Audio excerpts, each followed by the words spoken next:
Camilla is steaming ahead with her commitment to stand by victims of domestic abuse, sexual assault and male violence.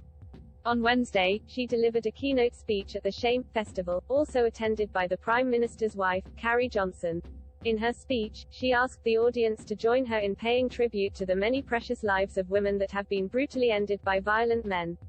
She also spoke about breaking the stigma victims of sexual violence often feel and the importance of educating others on the issue. Her important speech was widely praised by royal watchers, with biographer Angela Levin writing on Twitter, "What a powerful speech the Duchess gave.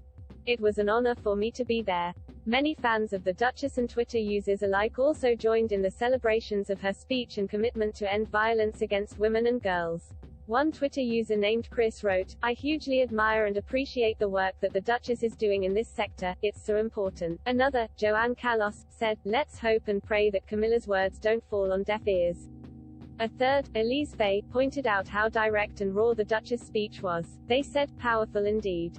Thanks for sharing this." Camilla did not mince words. Another social media user named Jenny Freem wrote, "She is a good speaker and comes across with a sense of compassion and integrity about what she's saying." Finally, one user named Auntie praised Camilla for cutting through a territory many celebrities are afraid to tread. They wrote, "Very powerful message, going where female celebs fear to tread." Mentioning just some of the recent victims, Camilla said, "Sarah Everard, Sabina Nessa, Wenjing Lin, Geetika Goyal and Benny Lynn Burke are names which, with all the others, must never be forgotten. This country has been appalled and saddened by the loss of women to violence this year. On average, one woman is killed by a man every 3 days."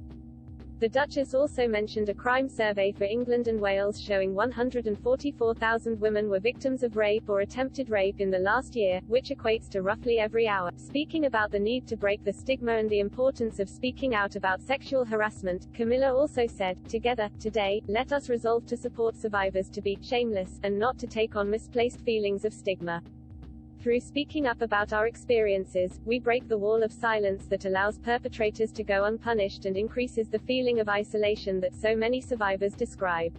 Camilla, who attended the festival because it was organized, among others, by the Women of the World Foundation of which she is president, went on urging men to support women in their fight against violence. She said, "We do not, in any way, hold all men responsible for sexual violence.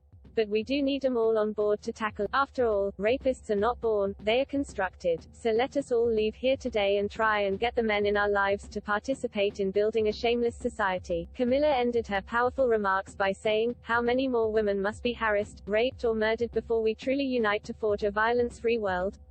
The Duchess is involved in several organizations and initiatives supporting women. Just last month, she became patron of the Mirabel Center, Nigeria's first sexual assault referral center.